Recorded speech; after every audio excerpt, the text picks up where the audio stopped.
Yeah. Welcome to West Coast Reactive Podcast, number one independent podcast in the world.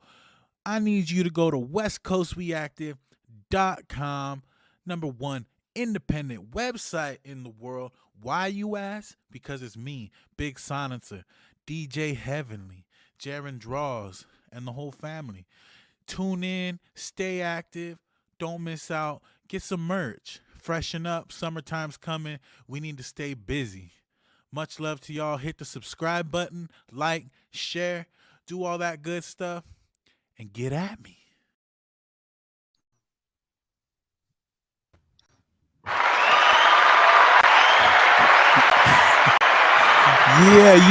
Yeah. It is my pleasure and my honor. Today we got the comedian, writer, and actor, Miss Reem Edan. How are you today? Hi, I'm great. How are you? I am very well. I'm very well. And my wife actually met you at an iHeart event you were hosting, and you were on the big stage that day. And Yeah. you're doing big things. So we I had mean, to I'm have you. trying. That's what I tell my parents. I'm doing really big things. Please pay attention. No, No, happy to be here. Thank you for having me. no, you are doing really big things, and you should be proud of yourself. You know what I mean? Those are big stages, and those are big people you're around. Everyone there is somebody, and that means you're someone too. Oh, thank you. Do you want to be my publicist? This is really nice. This is so sweet. Yeah, hey, I'm learning from my wife. She's actually the public. Love it. There you go. We got a team right here. Um, let's get into it from my side to your side. Where do you come from? Who are you, and how did you get into the industry? Sure. I mean, I'm currently in Marina Del Rey, California, but my parents are from Iraq, and I was born in Fort Collins, Colorado, which is a small college town in Colorado, and grew up there most of my life until I was about 10 or 11. And then I moved to the Middle East, lived there for 4 years. I actually moved a week before 9/11, so that was a bit of a challenge in and of itself to go from being like the Arab girl in America to the American girl in the Middle East in a very tumultuous time. But I would say it helped shape a lot of my perspective on the world and a lot of my comedy later on in life. But yeah, I finished out college and everything in Colorado. I moved out to LA in 2013, and I've been doing stand up. It took me a minute to get into stand up comedy. I was working on the movie side of things, doing marketing, because I did that for a few years until eventually I was like, you know what? I think I want to do the creative side of the industry, and just kind of merged on over. And years later, here I am. Man, that's huge. I mean, that was pretty quick. That was a quick summary. I've been asked this question before. Well, that's a crazy lifestyle right there. What is it like Yeah. coming from such a background and then coming over here so fast? Just do you mean like in terms of going across the world, or with stand up? With both, like that's crazy. I mean, you hit it so fast with the hammer, like boom. That's my whole life. What is it like growing up multicultural, and what's it Yeah. like going around the world like that?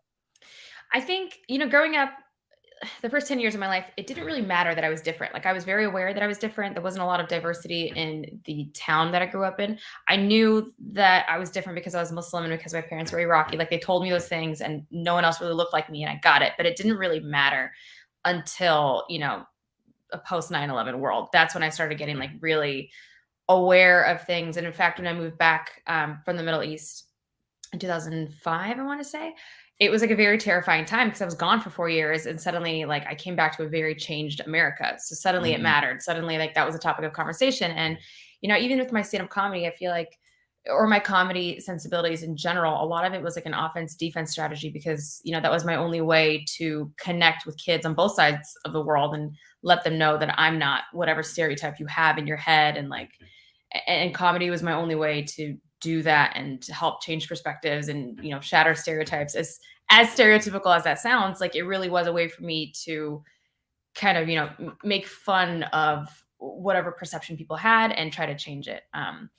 But yeah, I think, like, even as a stand-up comedian, when I first started out, I didn't want to talk about my religious and cultural identity. It wasn't, I didn't want to fall into that category and just be like the brown comedian or the Muslim comedian or whatever it was. But Mhm. as I started talking about my experience and Trump was coming into office and all these things were happening, I was like, I can't not talk about this. This is like who I am, or it at least informs my story. So I have to mention it. And I think it made my comedy even richer. No, most definitely, most definitely. I mean, I'm multicultural myself. I don't, I'm so many races. It's insane. So I can relate. I Yeah, never fit in there, and I never fit in here. So I just always like stuck to myself. You know what I mean? So 100%. I call us brown sheep. It's like we don't really know what to do. Or third yeah. culture kids, I guess. Where are you from? Well, my father, he's from Honduras, and then my mom, she's fucking German, white, Jewish, like white. She's a white woman, so she's got German, Irish, Swedish. So I got like everything in me. So you're like a potluck, dude. I like it. You bring a little bit of flavor to the table. I grew up on an Indian reservation. Oh, you did? Oh, how was that? That was crazy as fuck. You know what I mean? Like Yeah. and that's another challenge there because I'm not, oh, you're not even from here. You know what I mean? You came from another place. So Yeah. I always had that against me too, you know? Yeah, sure. It is fascinating how, like, human beings, we just want to belong. Like, everything that we do in life is just trying to belong and understand ourselves in terms of what group we're with or what part of town we're in or what color we represent.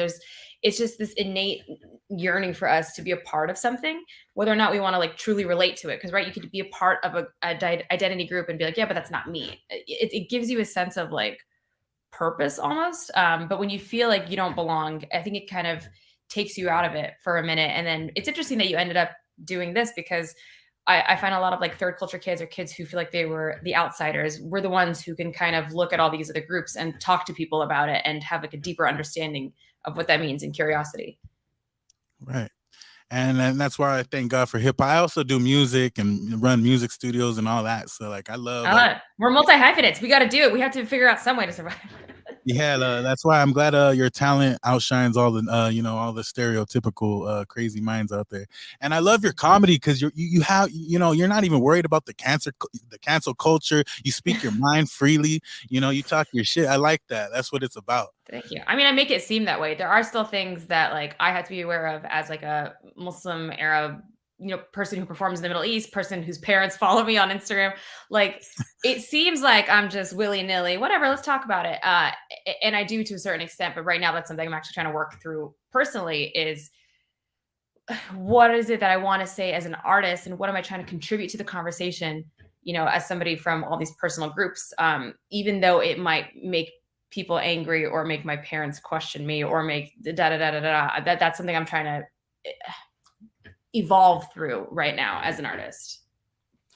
How did what got you into comedy? And like I know you were going to college and all that. Where did you find your start?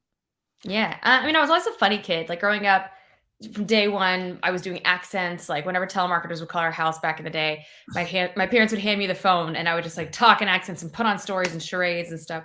Um, so I always like wanted a career in entertainment. I knew I wanted to be an entertainer or an actor or something cool. But that just wasn't really. It wasn't accepted. I want to say it wasn't. No one told me not to, but it was kind of just like, don't do that. Like if you want to work in entertainment, work on the business side of things. So that's what I did. When I moved out to LA after college, even though I had told myself I would go to an open mic in college just for fun, I never did. And so I moved out to LA, worked in marketing, like I said, and I was so close to my dream, but I was like 20 feet from stardom. And so when I started doing stand-up comedy, it wasn't my intention to like make this my full-time career. I just needed a creative outlet. I was sick of being the funny girl at the office. I wanted to, just make people laugh. And I was going through like a tough time at work and stuff. So I was like, I just want to make people laugh. So I went to an open mic, and that's where I felt like I walked into my truth. It sounds so weird. Like I stepped right into it, but I did. I went to that one open mic and I was like, oh my God, this is what I should have been doing all along. Like, this is where I finally feel like I'm creating and I'm contributing and I'm doing something, and I got to keep doing this. So that's how it started. I had given myself a deadline to do an open mic. Like I said, for instance, I was a kid, and when I went to college, I always said I was going to do it. And you always put it off. You're like, when I find a spot, when it all works out. So when I finally gave myself a deadline of when I was going to go to an open mic, it was the third week of February 2016. And I waited till the last day, on the last hour, the last open mic in Los Angeles by that deadline. And I went to an open mic, and it was such a sketch open mic, but I was like, I got to go. I set the deadline. I got to do it. So that's how the wheels set into motion. What was it like preparing for your first show? How did you feel? And what was it like? How? Oh, yeah, I was nervous. I mean, I love public speaking. I love being in front of crowds, like, even, like, back in school, I'd be like, "Hey, guys, can I present?" And you all just sit down. Nobody wants to hear you speak. I'm better. So that the nerves weren't from that. It's just stand-up is so vulnerable because it's not like acting where you just kinda go up and, like, was she good at it or was she not good at it? These are your thoughts. So people don't laugh at it. They don't agree with it. They're basically, like, negating what you're saying, and it feels like a personal judgment towards you. So I was nervous in that sense. Preparing for it, my friend Joe and I, we were at brunch one day, and I had been bringing up, I really want to do stand up. And together we set that deadline of we're both going to go do stand up. So we really just kept meeting up for brunch. And at every brunch, we'd kind of like talk things through. And we all have those go to stories that we tell at parties, right? Of like, oh my God, that reminds me of that one time where I did this one thing. And when you tell the story by the eighth time, like, the pauses, where to say the thing and do it in the voice and all that stuff. And so, going and talking with a friend, I was able to pay attention to, those funny moments in a story. And he'd be like, "Oh, that's great. Write that down. Talk about that." And distill that into my stand-up comedy. So that's kind of what I did for my first set. And interestingly enough, like I said, like I had a natural knack for it. So there was a joke from my very first open mic set that ended up being my closer for like 2 years. Like it was interesting that something I was able to do there, I brought with me as I evolved. So that was cool.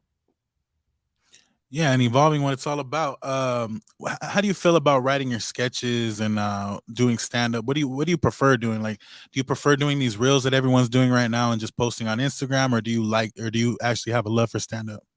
Oh, I do have a love for stand-up. I battle that so much right now because everyone's like, "Well, if you wanna sell tickets, you gotta do social media, and if you wanna do social media," it's just such a I don't wanna say necessary evil because I really do enjoy it. It's just, it's hard for me. I'm not necessarily a purist when it comes to stand-up comedy. A lot of people are. Like, a lot of stand-up comedians will get iffy about a social media content creator who, like, let's say has millions of followers on TikTok who tries to do stand up and they're like, it's not a real comedian. You're not they're very, particular about that. I don't really care. But I enjoy them both. I think stand up is an art form I enjoy more. Mhm. Although social media is one that contributes more to my ability to do stand up, if that makes sense. So they work very hand in hand. But I really do. There's something special with stand up for me where it's a magical art form. Now, are you writing all your skits, and or is everyone in the video with you helping you write all this?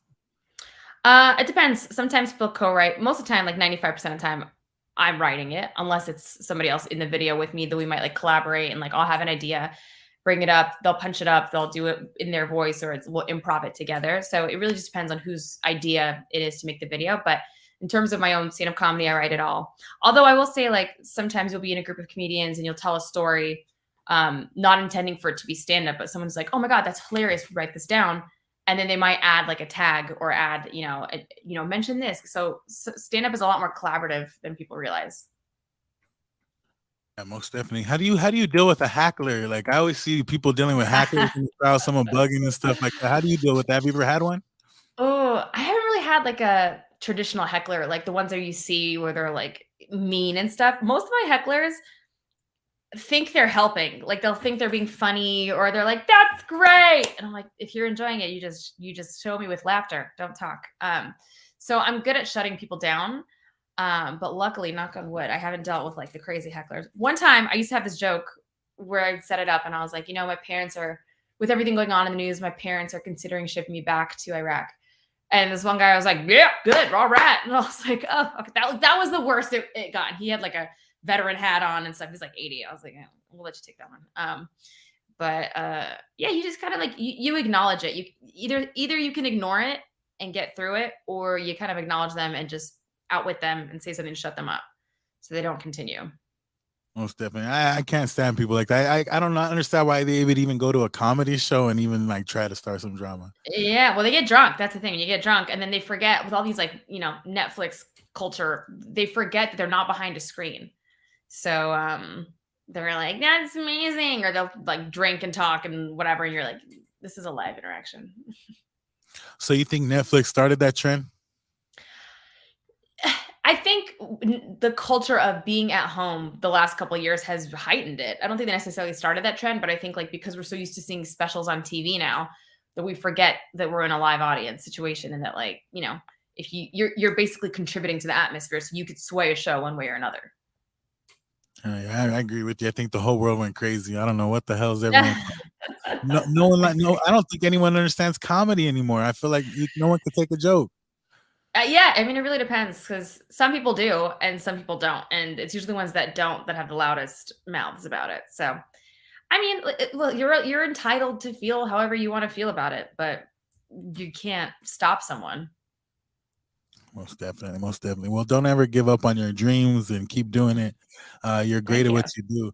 How did you get Appreciate it. involved with Netflix, NBC late night? I see all these things that you've done. How did you build up your Yeah. accolades? And how did you get involved with all these big industries?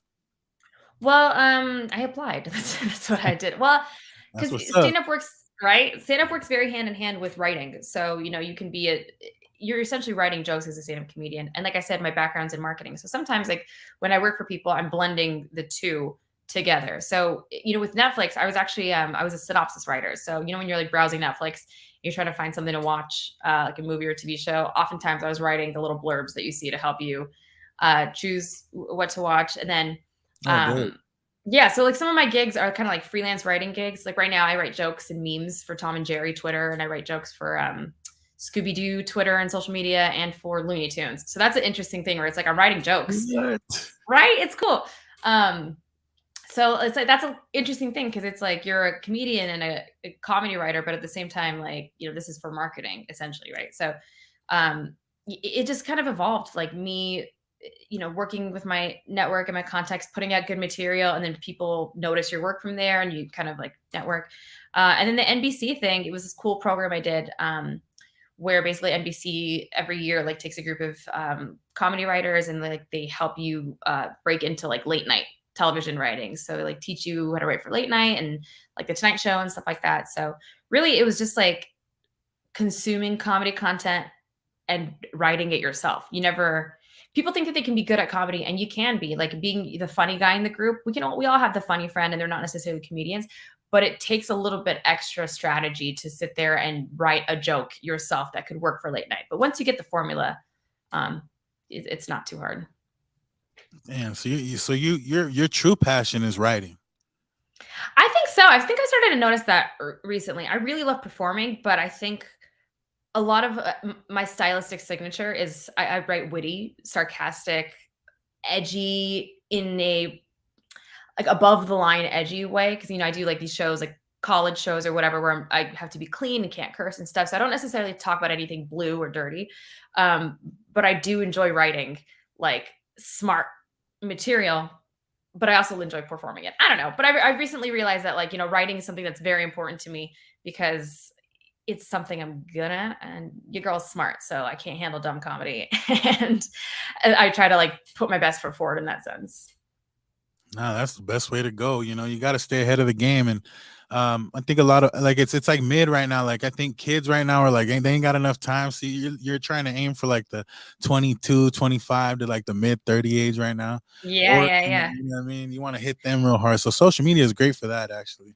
Yeah, 100%. And it's interesting because it's like I'll have social media where you kind of get pressured to just pump out content, right? Everyone's like, you just be consistent, pump out content. And I've noticed like when I just pump out content, it's not that great and it doesn't do that well versus when I take the time to write the sketch and to write the TikTok, even if it's a 15-second TikTok, but to intentionally create something that's higher quality, that will go so much further because the writing is good. And when the writing is good, the material is good. It doesn't really, matter if it's just filler. Filler material doesn't work. So that's something I'm starting to learn is to prioritize writing. And, since I'm good at it, I should be doing it. What was one of your like first big hits like that got you out there and got you known? Like what was your first viral sensation that like everyone like Ooh, started to notice you and you're like, damn, I got to keep going. yo, it was my first year of comedy. So I started 2016, which is the same year that Trump got elected. So, and like I said, I never set out to talk about being Muslim and stuff, but I had to because here was this, this Trump guy and he was talking about like the Muslim ban and all these things. So I had to comment on it. And it was my very first stand-up performance, and I put that on YouTube. And as soon as he got elected, because the name of the clip, which is no longer online, the name of the clip was "I'm Muslim unless Trump gets elected." And so when he got elected, the algorithm picked that up. and it went viral. And I got like booked in London because of it. Like I was doing international gigs my first year of comedy, which is like kind of unheard of. So that was kind of what really put me on the map. And then, once I had that video, I was able to send it to other producers and be like, hey, can I perform on your show? Like, obviously, I know what I'm doing. So I was able to like, network and get in with bigger and better comics and better shows and travel and stuff. So I think that was YouTube was my first big break, which I've never put into words until right now. So thanks for asking that question. And then, from there, it was once I hit the international scene, then I became an internationally touring comic. So I was able to leverage that and my social media / marketing background to, put my best foot forward and just get booked on more and more gigs internationally. And then that's kind of how it just kept, snowballing. Man, congratulations. I want to just give you a big salute just for Thank standing up, you. just for standing up for yourself like that. You know what I mean? Like, even if it is the president of the United States, you know what I mean? And being, no, just even being a woman, and just doing this alone, like, do you do all your own Yeah. marketing and contact everyone on your own? No. All of it. Wow. All of it. I mean, I have agents and stuff like that for different things. But in terms of like the day to day, it's all me. That's what they don't tell you about stand-up comedy is it's like you are your own producer and content creator and editor and promoter and social Yeah. media specialist. Like it just you constant agent. Like you go.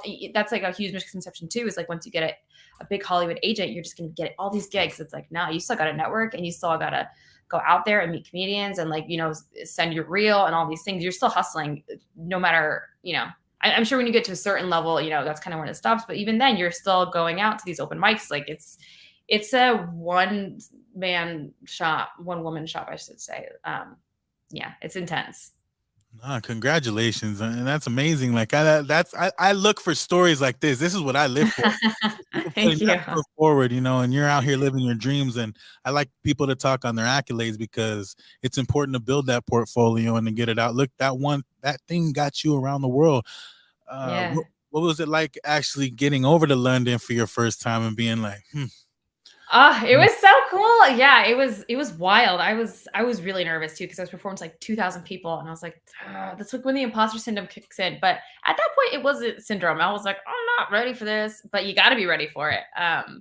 No, it was really cool. And then from there, I was like, well, I'm in Europe. I might as well, reach out to other people and see if I can get on other shows. So I did. I like went to Germany from there. I went to Amsterdam. And at that point, it's just you keep using that past credit to be like, hey, look, see, I was just here. Can I do this? They're like, yeah. And you go to the next place, like, see, I was just there. Can I do this? So it was an amazing feeling. And I love touring internationally because you get to travel. And I'm a huge travel person, but also because I think it makes you a better comedian for sure. Because, comedy in America is one thing. And, I would argue that the birthplace and like the mecca of comedy is the United States, right? Like it's its purest art form here. But there are so many iterations of it around the world. And once you can figure out how to do comedy for non-American audiences, like how to connect with people culturally or as humans in other ways, I think that's a step above a lot of comedians. So thinking back, I just got back from Dubai like 2 weeks ago.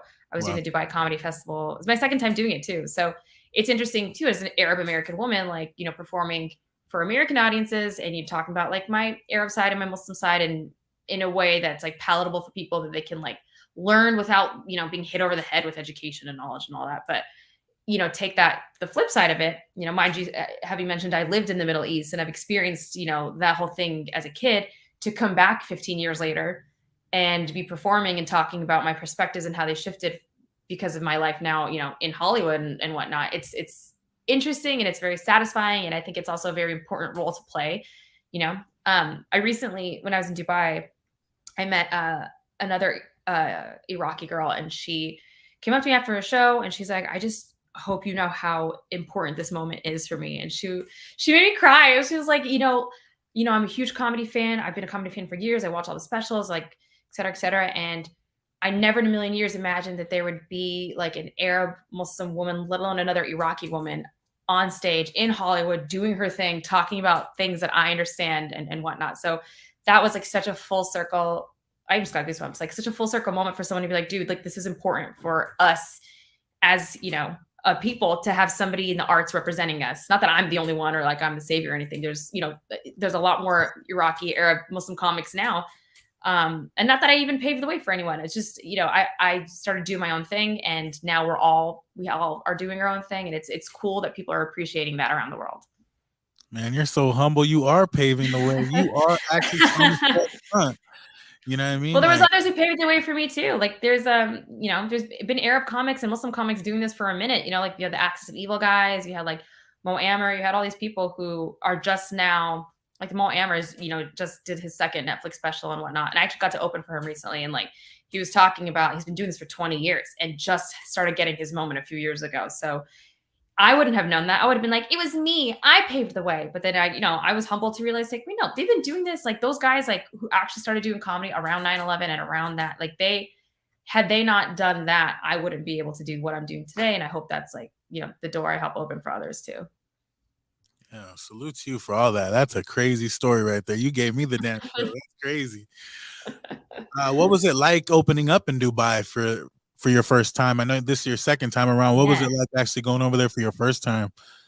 So it wasn't my first time performing in the Middle East, because I will say that my first time performing in the Middle East was scary, because I was like, what if I say the wrong thing? Are they going to be like strict and et cetera, et cetera? And no, their audiences are much more sophisticated than even I had realized. So that was my bad. I was like, are they going to understand my jokes? Like, yeah, everybody is bilingual there. They speak two languages. Over here, we're like one. And so I think my first show in the Middle East was actually in Bahrain, the place I used to live. I went back. I had left. I hadn't come back until 15 years later, and I went to do stand up, and my face was on a billboard, and my old junior high friends came, and it was dope. It was great. I had a great time, and luckily it wasn't my first international show too. So I had some experience of like, all right, I know that, in order to connect people, you talk about like the bigger relational things like family and relationships and things like that. And so I knew kind of what kind of jokes to say, not to talk too American specific or bring up pop culture references that make more sense for us here. But Dubai is a whole other beast, because Dubai is like the New York of the world, or of the Middle East. So I was less nervous in terms of like, who am I going to piss off, and more like, yo, this is the big leagues, let's go. Like, I was ready for it. And it was great. I did stand up in English, and then I ended up doing stand up in Arabic, and they filmed it for this TV show I was on, which was a whole other beast in and of itself. This is the first and only time I've ever done stand up in Arabic. It was frightening to say the least, but it worked out. So yeah, it was great. That's a beautiful situation. Shout out to Dubai, man. Keep putting her on. Bring her out there again. Ready to go. I love Dubai. So what's next for you? What are you working on right now? What am I working on right now? Nobody knows. I am doing social media stuff. I'm writing a new hour for stand up. I'm at that point, like I'm like 6 years in, so I kind of at that point where I kind of want to trash all the content I've written. I've figured out my voice. I know what it is now, and now I want to use that to inform the next hour that I'm about to write. So I'm currently working on that. Doing social media content for some brands, pitching a TV show around town, and waiting to get rich and famous. So that's really the plan, is just whenever that happens, and getting the approval of my parents. Isn't that all we're doing? That's really what's next for me, is their approval. They don't approve of this? No, they do. But there's always something deep down inside you where like everything you do, you're like, are you proud? And they're like, yeah, we've been proud. I'm like, okay, but like, can you say it? Like, can I have it in writing? Damn. I think you're just spoiled. You girls be too spoiled these damn days. Just want it all. You ain't isn't I love you enough? No, I'm proud. I want a, you did good, Reem. I want, you should have quit your day job. Correct. We were with you all along. That's what I want. You know what I want? I want I was wrong. I should have not given you any shit for quitting your day job. That's what I want, but we're never going to get that. So it's fine. I choose to get rich over famous, but famous would be nice. I think you're already famous. I mean, I have some rumblings. I've been getting recognized. That's been nice. My dad got recognized.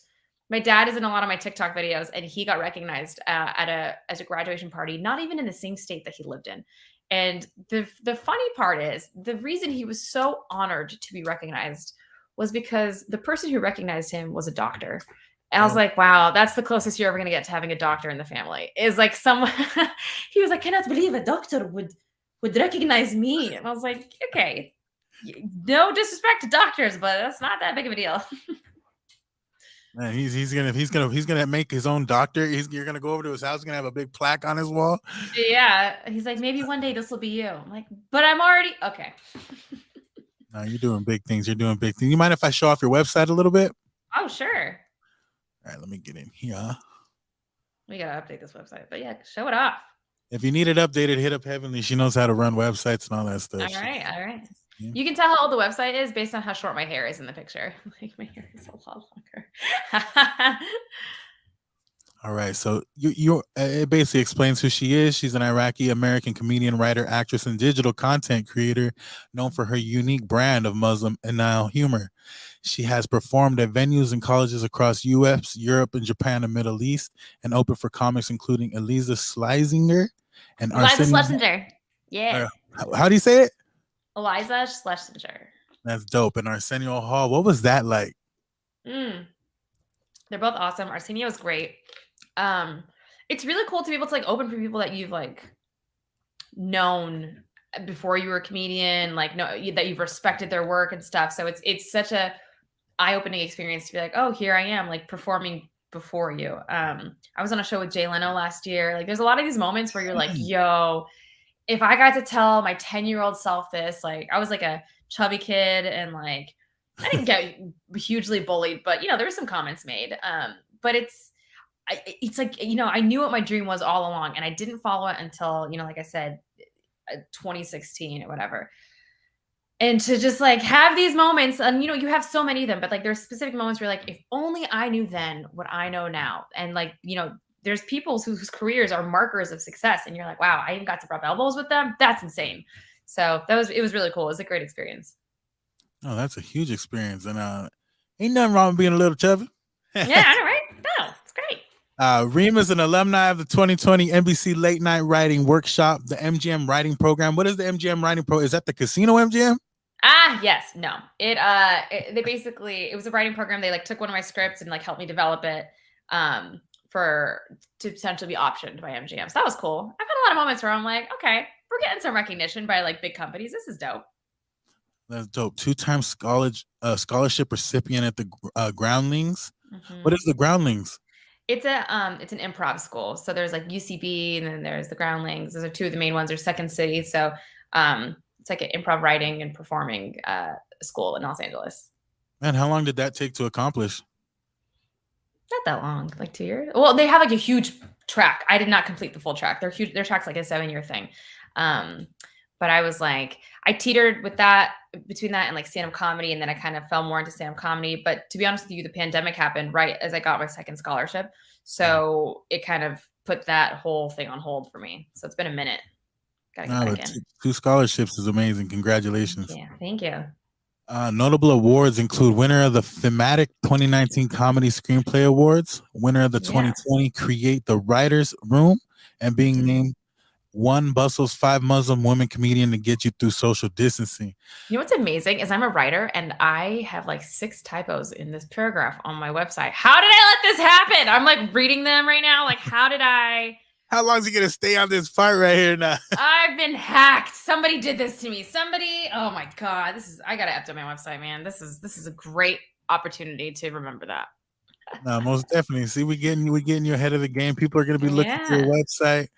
Oh gosh. I gotta update it. Thank you. This is perfect. I needed a new task to add to my list. Make sure to read all her typos before hiring her. No, I'm like, what's so funny is I'm the friend who will like look out for typos in emails and texts and Instagram stories. I love typos, and I just haven't updated this website in a minute. So, but yes, it's just very ironic. This is the universe telling me to stop doing that to people.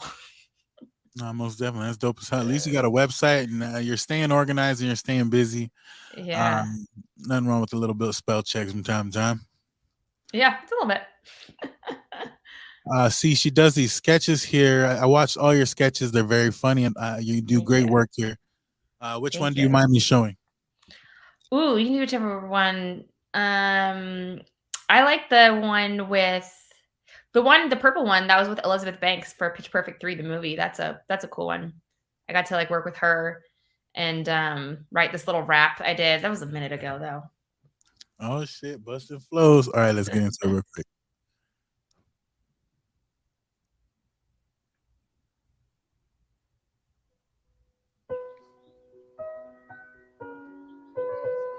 All right, shall we get this interview started? Yes. So exciting, an international magazine. Wow. Where are you from again? I actually didn't even catch the name of the magazine.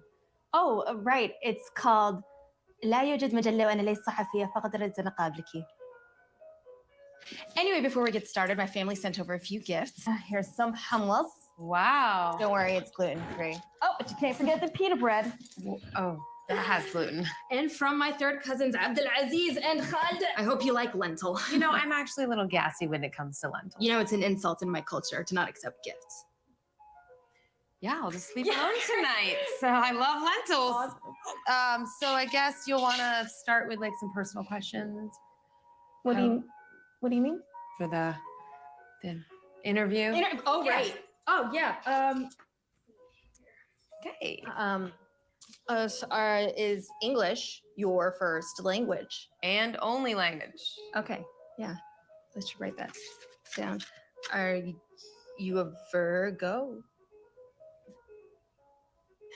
I feel like you're not really from an international magazine. No, I'm Middle Eastern, so technically I'm international. Yeah, but No, look at me. The closest I've even come to the desert was Coachella. Getting stoned was a much different experience there. Look, to tell you the truth, I'm a really huge fan of yours, and I can't wait for Pitch Perfect 3, and I even made you a rap. not more food. It's not that kind of rap. Oh. New Reem on the track. Oh, God. Ah! Yo, my name is Reem, like a bundle of paper. Been trying to keep my life together like my middle name Stapler. Then I learned from the fellas to define myself. You gotta choose your own flavor to be top shelf. I'm diverse, it ain't a curse. I speak up cause I can. They try to label me ethnic. Pitch please, I'm just tan. Cause to be pitch perfect is to find your own voice. Comedian, actor, dreamer, you make the choice. Oh God.